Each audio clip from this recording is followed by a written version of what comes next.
नमस्कार बंधू भगिनींनो, आपल्या सगळ्यांचं सहर्ष स्वागत आहे स्वास्तिकम या माझ्या चॅनलवर. आज मी आपल्यासाठी भगवद्गीता जशी आहे तशी या पुस्तकातील पुढील विवरण घेऊन आलेली आहे. आपला कर्मयोग हा पाठ सुरू आहे. तर चला मग सुरुवात करूया. त्याच्या आधी मी देवाला पुष्पार्पण करते. पुष्पं समर्पयामि, पुष्पं समर्पयामि. हरे कृष्ण कृष्ण कृष्ण हरे हरे, हरे राम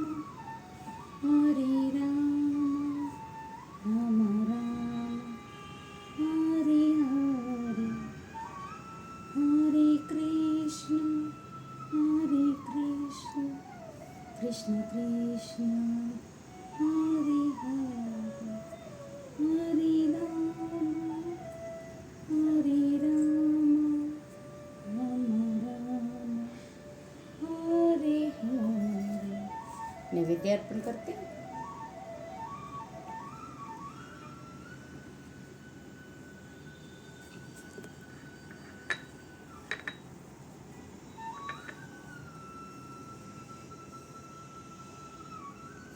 हरे कृष्ण कृष्ण हरे कृष्ण, हरे हरे, हरे राम हरे हरे. नैवेद्यं समर्पयामि, नैवेद्यं समर्पयामि, नैवेद्यं समर्पयामि.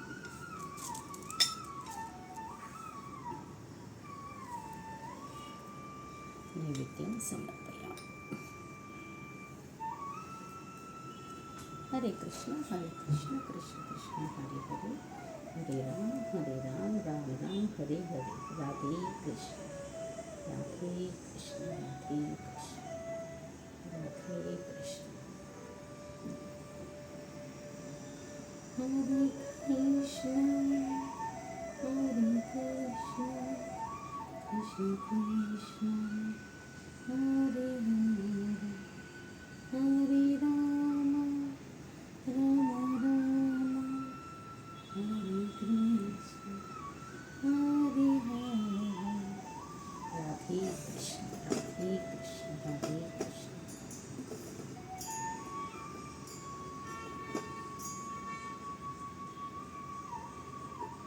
आपल्या सगळ्यांनाच माहिती आहे, हा व्हिडिओ जो माझा बनायचा उद्देश जो आहे तो, जी लोक पोथी वाचू शकत नाही किंवा बरेच लोक आहे ज्यांना भगवद्गीता वाचता येत नाही आहे, त्यांना वाचायची इच्छा आहे. काही लोक अशिक्षित आहे, त्यांना शिकलेले नाही आहेत, पण त्यांना वाचण्याची इच्छा आहे.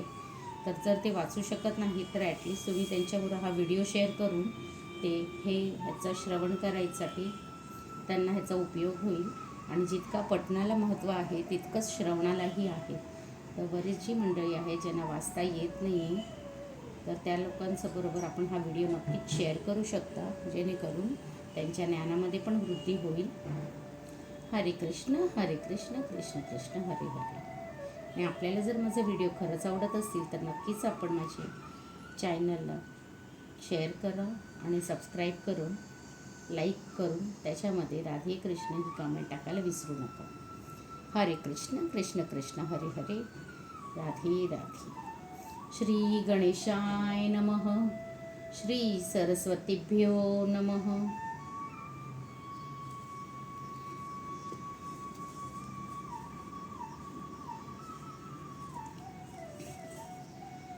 सहज्ञा प्रज्ञा सृष्टा पुरावच प्रजापती अनन्य प्रसविष्य निश वोस्निष्ठ कामध्वन. सृष्टीच्या आरंभी प्रजापतीने श्री विष्णू प्रीत्यर्थे यज्ञासहित मनुष्य आणि देवतांना निर्माण केले आणि त्यांना वरदान देऊन म्हणाले की तुम्ही या यज्ञापासून सुखी व्हा, कारण यज्ञ केल्याने सुखी राहण्यासाठी आणि मोक्षप्राप्ती करण्यासाठी आवश्यक त्या सर्व गोष्टी तुम्हाला सहजपणे प्राप्त होतील. तात्पर्य: प्रजापतीने निर्माण केलेली भौतिक सृष्टी म्हणजे बद्ध जीवांना स्वगृही भगवद्धामात परत जाण्यासाठी दिलेली सुसंधीच आहे. या भौतिक सृष्टीमधील सर्व जीव हे भौतिक प्रकृतीद्वारे बद्ध करण्यात आले आहे, कारण त्यांना पुरुषोत्तम भगवान श्रीकृष्ण किंवा श्री विष्णू यांच्याशी असणाऱ्या आपल्या संबंधांचे विस्मरण झाले आहे. भगवद्गीतेत सांगितल्याप्रमाणे वैदेश्व सर्वैर्ह मे वेदः. वैदिक तत्त्वे ही आपल्या शाश्वत संबंधांचे ज्ञान देण्यासाठी आहे. भगवंत सांगतात की वेदांचा उद्देश त्यांना जाणणे हा आहे. वैदिक मंत्रात म्हटले आहे की पतिम विश्वस्यामेश्वरम, म्हणून सर्व जीवांचे परमेश्वर पुरुषोत्तम भगवान श्री विष्णू हेच आहेत. श्रीमद भागवतातही श्रील शुकदेव गोस्वामी भगवंतांचे अनेक प्रकारे पती म्हणून वर्णन करतात. श्रियः प्रतिरद्य पतिः प्रजापतिर्धिया पतिर्लोके तीर्थार्पतिः पतिर्गतिष्वाधकौ विष्णू सावंतां प्रसिद्धता मे भगवान संता पतिः. भगवान विष्णू हे प्रजापती आहेत आणि ते सर्व प्राणीमात्रांचे, सर्व जगतांचे, सर्व सुंदर वस्तूंचे पती आणि प्रत्येकाचे रक्षणकर्ते आहेत. श्री विष्णूच्या संतुष्टीसाठी यज्ञ कसे करावे हे बद्ध जीवांना शिकवण्यासाठी म्हणून भगवंतांनी या सृष्टीची निर्मिती केली आहे. त्यामुळे या भौतिक जगात असतानाच ते चिंताविरहित सुखी जीवन व्यतीत करू शकतील आणि वर्तमान भौतिक शरीराच्या विनाशानंतर भगवद्धामामध्ये प्रवेश करू शकतील. बद्ध जीवांकरिता भगवंतांनी केलेली ही संपूर्ण योजना आहे. यज्ञ केल्याने बद्ध जीव यथावकाश कृष्ण भावनाभावित होतात आणि त्याच्यामध्ये सर्व सद्गुण आढळून येते. कलियुगासाठी संकीर्तन यज्ञाची शिफारस वैदिक शास्त्रांनी केली आहे आणि कलियुगातील सर्व मनुष्यांचे मुक्ततेकरिता या दिव्य पद्धतीचा परिचय भगवान श्री चैतन्य महाप्रभूंनी करून दिला आहे. संकीर्तन यज्ञ आणि कृष्ण भावना हे परस्परच आहेत. भगवान श्रीकृष्णांच्या भक्तरूप अवताराचा श्री कृष्ण चैतन्य महाप्रभू उल्लेख श्रीमद भागवतात संकीर्तन यज्ञाचा विशेष संदर्भ देऊन पुढील प्रमाणे केलेला आहे. कृष्णवर्ण त्विशां कृष्णं सांगो पांगो सत्राशर्तम यज्ञः संकीर्तन प्रायर्जन्ति ही सुमेधसः. या कलियुगामध्ये जे वास्तविक बुद्धिमान लोक आहेत ते पार्षदांसहित अवतीर्णत होणाऱ्या भगवंतांचे संकीर्तन यज्ञ करून पूजन करतील. वैदिक शास्त्रामध्ये सांगण्यात आलेले आहे यज्ञ करणे या कलियुगात साध्य नाही, पण भगवद्गीतेत सांगितल्याप्रमाणे संकीर्तन यज्ञ हा सर्व सिद्धींकरिता सहज साध्य आणि उदात्त आहे. देवान् भावयतानेन ते देवा भायन्तु वः परस्परं भावयन्तः श्रेयः परं वायव्यस्त. यज्ञाने संतुष्ट झालेल्या देवदेवता तुम्हालाही संतुष्ट करतील आणि या प्रकारे मनुष्य आणि देवदेवता यांच्यामधील परस्पर सहयोगाने सर्वांसाठी सर्वत्र समृद्धीचे सामर्थ्य पसरेल. तात्पर्य: देवतांना भौतिक कार्याचे प्रशासन करण्यासाठी विशेष शक्ती प्रदान करण्यात आलेली आहे. प्रत्येक जीवाच्या शरीर आणि आत्म्याच्या पोषणासाठी आवश्यक वायू, प्रकाश, पाणी आणि इतर सर्व वस्तूंचा पुरवठा करण्याचे कार्य देवतांकडे सोपविण्यात आलेले आहे. पुरुषोत्तम श्री भगवान यांच्या शरीराच्या विविध भागांमध्ये असणाऱ्या या देवदेवता म्हणजे असंख्य सहाय्यकच आहेत. त्यांची संतुष्टी किंवा असंतुष्टी मनुष्याने केलेल्या यज्ञावर अवलंबून असते. काही यज्ञ विशिष्ट देवतांना संतुष्ट करण्यासाठीच असतात, परंतु असे असले तरीही सर्व यज्ञामध्ये भगवान श्री विष्णू यांनाच प्रमुख अधिष्ठाता म्हणून पूजिले जाते. भगवद्गीतेतही सांगण्यात आले आहे की श्रीकृष्ण हे स्वतः सर्व प्रकारच्या यज्ञांचे भोक्ता आहेत. भोक्तारम यज्ञ तपसाम, म्हणून शेवटी यज्ञपतीला संतुष्ट करणे हाच सर्व यज्ञाचा मुख्य हेतू आहे. ज्यावेळी असे यज्ञ योग्य रीतीने केले जातात तेव्हा स्वाभाविकपणेच पुरवठा करणाऱ्या विविध विभागांच्या अधिकारी असणाऱ्या देवदेवता संतुष्ट होतात आणि त्यामुळे नैसर्गिक पदार्थाच्या पुरवठ्यामध्ये तुटवडा पडत नाही. यज्ञकर्मापासून इतर अनेक अनुषंगांची लाभ होतात. यज्ञ अंततः भौतिक बंधनातून मुक्त होण्यास कारणीभूत ठरतात. वेदांमध्ये सांगितल्याप्रमाणे यज्ञकर्मामुळे आपली सर्व कार्ये शुद्ध होतात. आहार शुद्धो सत्वशुद्धिः सत्वशुद्धो ध्रुवा स्मृतिः स्मृतिलंभे सर्वग्रंथींना विप्रमोक्षः. यज्ञ केल्याने मनुष्याचा आहार शुद्ध होतो आणि शुद्ध आहार ग्रहण केल्याने त्याचे जीवन शुद्ध बनते. जीवनशुद्धीमुळे स्मृतीमधील अतिसूक्ष्म ऊतींचे शुद्धीकरण होते आणि जेव्हा स्मृती शुद्ध होते तेव्हा मनुष्य मोक्षमार्गाबद्दल विचार करू शकतो आणि या सर्वांची परिणिती वर्तमान समाजासाठी अत्यावश्यक असणाऱ्या कृष्ण भावनेमध्ये होते. इष्टान भोगान्हि वो देवा दास्यन्ते यज्ञ भाविताः तैदर्तान प्रदायभ्यो यो भुंगे स्तेन एव सहा. विविध जीवनावश्यक वस्तूंची अधिकारी असणाऱ्या देवदेवता ज्यावेळी यज्ञ करण्यामुळे संतुष्ट होतील तेव्हा ते तुमच्या सर्व गरजा पुरवतील. पण अशा वस्तू पुन्हा देवतांना अर्पण न करता जो त्यांचा भोग घेतो तो निश्चितपणे चोरच आहे. तात्पर्य: भगवान श्री विष्णू यांच्या वतीने जीवन आवश्यक वस्तूंचा पुरवठा करणारे त्यांचे प्रतिनिधी म्हणून देवतांना अधिकृत करण्यात आले आहे. म्हणून शास्त्रप्रमाणित यज्ञाद्वारे त्यांना संतुष्ट केलेच पाहिजे. वेदांमध्ये विविध प्रकारच्या देवदेवतांसाठी विविध प्रकारे यज्ञ सांगण्यात आले आहे. पण शेवटी सर्व यज्ञ भगवंतांनाच अर्पण केलेले असतात. जो भगवंतांना समजू शकत नाही त्यासाठी देवदेवतांच्या प्रित्यर्थे यज्ञ करण्यासाठी शिफारस करण्यात आली आहे. मनुष्याच्या निरनिराळ्या भौतिक गुणांना अनुलक्षून वेदांमध्ये निरनिराळ्या यज्ञ सांगितले आहे. निरनिराळ्या देवतांचे पूजनही याच तत्वावर म्हणजे विविध गुणांवर आधारित आहे. उदाहरणार्थ मांसाहारी लोकांना कालीदेवीचे पूजन करण्यास सांगितले आहे की ही कालीदेवता म्हणजे भौतिक प्रकृतीचे घोर रूप आहे आणि कालीदेवतेसमोर पशुयज्ञ करण्यास अनुमती देण्यात आली आहे. परंतु जे सत्वगुणी आहेत त्यांच्यासाठी श्री विष्णूंची दिव्य पूजा सांगण्यात आली आहे.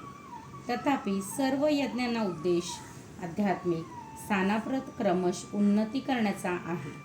साधारण मनुष्यासाठी या निदान 5 यज्ञ ज्यांना पंचमहायज्ञ म्हटले जाते ते आवश्यक आहे. तरीसुद्धा मनुष्याने जाणणे आवश्यक आहे की मानवी समाजाला लागणाऱ्या या सर्व जीवनावश्यक वस्तूंचा पुरवठा हा भगवंतांचे प्रतिनिधी असणारे देवदेवतांकडून केला जातो. कोणीही कोणत्याही गोष्टीची निर्मिती करू शकत नाही. उदाहरणार्थ मानवी समाजाला लागणारे सर्व खाद्यपदार्थ जसे सत्वगुणी व्यक्तीसाठी धान्य, फळाफळे, भाजीपाला, दूध, साखर इत्यादी आणि मांसभक्षकांसाठी मांस आहे. कोणत्याही पदार्थाची मनुष्याद्वारे निर्मिती होऊ शकत नाही. तसेच उष्णता, प्रकाश, पाणी, हवा इत्यादी या जीवनावश्यक वस्तू आहेत. त्यापैकी कोणतीही गोष्टीची निर्मिती मानव समाजाद्वारे होऊ शकत नाही. भगवंताशिवाय भरपूर सूर्यप्रकाश, चंद्रप्रकाश, पाऊस, वारा इत्यादी गोष्टीच असू शकत नाही आणि या गोष्टी वाचून कोणीही जगू शकत नाही. यावरून स्पष्ट होते की आपले जीवन भगवंतांकडून होणाऱ्या पुरवठ्यावर अवलंबून आहे. आपल्या उद्योगधंद्यासाठी सुद्धा आपल्याला धातू, गंधक, पारा, मॅंगनीज इत्यादी अनेक प्रकारचा कच्चा माल तसेच इतर अनेक वस्तू आवश्यक आहेत व या गोष्टींचा योग्य उपयोग करून आपण आत्मसाक्षात्कारासाठी धडधाकट आणि निरोगी राहावे. याकरिता भगवंतांच्या प्रतिनिधीद्वारा या सर्व गोष्टी पुरविल्या जातात. आत्मसाक्षात्काराची परिणिती भौतिक अस्तित्वाच्या संघर्षातून मुक्त होणे या जीवनाच्या अंतिम ध्येयामध्ये होते. जीवनाचे हे ध्येय यज्ञ केल्याने प्राप्त होते. आपल्याला जर मनुष्य जीवनाच्या ध्येयाचे विस्मरण झाले आणि ध्येय यज्ञ केल्याने प्राप्त होते. आपल्याला जर मनुष्य जीवनाचे ध्येयाचे विस्मरण झाले आणि आपण केवळ इंद्रिय तृप्तीकरिता भगवंतांच्या प्रतिनिधीकडून वस्तू स्वीकारल्या आणि भौतिक अस्तित्वात अधिकाधिक गुरफटत गेलो तर निश्चितच आपण चोर ठरतो. कारण सृष्टी निर्मितीचा हा हेतूच नाही. म्हणून भौतिक प्रकृतीच्या नियमाद्वारे आपल्याला शिक्षा होते. पूर्णपणे भौतिक दलदलीत रुतलेले भोगवादी चोरांचा समाज हा कधीच सुखी होऊ शकत नाही. कारण त्यांना जीवनामध्ये ध्येयच नसते. त्यांचे लक्ष फक्त इंद्रिय तृप्तीच असते. तसेच यज्ञ कसे करावे याचेही त्यांना ज्ञान नसते. याकरिता श्री चैतन्य महाप्रभूंनी अत्यंत सहज सुलभ संकीर्तन यज्ञाचा प्रारंभ केला. या जगतातील कोणी कृष्ण भावनेच्या तत्वांवर स्वीकार करतो तो हा संकीर्तन यज्ञ करू शकतो.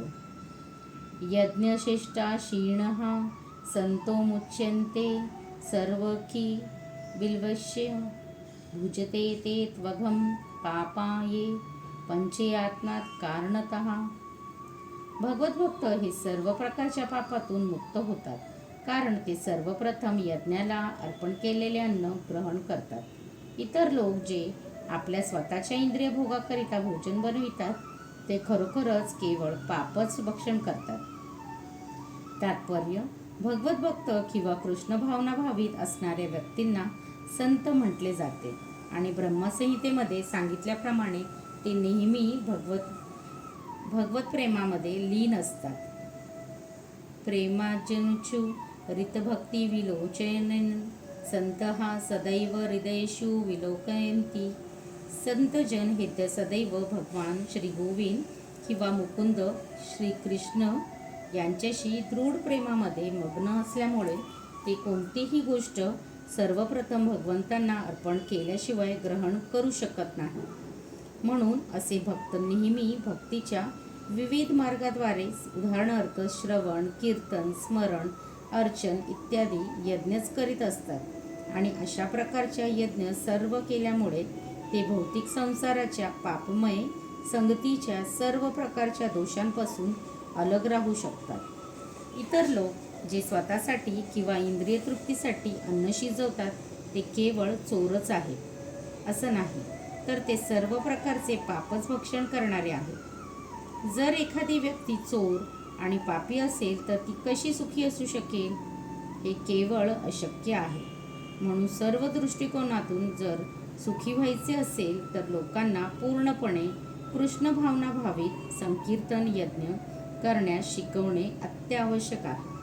नाहीतर जगामध्ये शांती किंवा समाधान नांदणे शक्यच नाही. अन्नाद्ववन्ति भूतानि पर्जन्यादन्न संभवः यज्ञद्वति पर्जन्यो यज्ञः कर्म समुद्रवः. सर्व प्राणी मात्र अन्नधान्यावर जगतात, जे पावसापासून उत्पन्न होते. पाऊस यज्ञापासून उत्पन्न होतो आणि यज्ञ विहित कर्मापासून होतो. तात्पर्य, भगवद्गीतेचे महान भाष्यकार श्री बलदेव विद्याभूषण लिहितात, ये इंद्राद्यडगे व्यवस्थितं यज्ञं सर्वेश्वरं विष्णुमभैर्षर तच्छेच मश्यन्ति तेन तद्दैत यांत्रा समादयन्ति ते संतः. सर्वेश्वरस्य यज्ञपुरुषस्य भक्ताः सर्वकिल्बिषयार्नादिकान् विवुर्धात्मानुभवन्ति प्रति द निखिले पापे विमुर्चन्तो. भगवान जे यज्ञपुरुष किंवा यज्ञ सर्व यज्ञाचे भोक्ता म्हणून जाणले जातात ते सर्व देवदेवतांचे अधिपती आहेत. ज्याप्रमाणे शरीराचे विविध अवयव पूर्ण शरीराची सेवा करतात आणि त्याप्रमाणे देवदेवता भगवंतांची सेवा करतात. इंद्र, चंद्र आणि वरुण यासारख्या देवतांना भौतिक कार्याची व्यवस्था करण्यासाठी अधिकारी म्हणून नेमण्यात आले आहे. वेद आपल्याला या देवतांना संतुष्ट करण्यासाठी यज्ञ करण्याचा आदेश देतात, जेणेकरून ते पुरेशा प्रमाणात अन्नधान्य निर्मिती करण्यास, पुरेशा प्रमाणात हवा, प्रकाश आणि पाणी पुरवठा करण्याचा प्रसन्न होतील. जेव्हा श्रीकृष्णाची पूजा केली जाते तेव्हा त्यांच्या शरीराच्या विविध अवयवांचे असणाऱ्या देवदेवतांची आपोआपच पूजा होते. म्हणून देवदेवतांची वेगळी पूजा करण्याची आवश्यकता नाही. यास्तव कृष्ण भावना भावित असणारे भगवत भक्त श्रीकृष्णांना अन्न अर्पण करून मगच ते ग्रहण करतात. या पद्धतीमुळे शरीराचे आध्यात्मिकदृष्ट्या योग्य पोषण होते.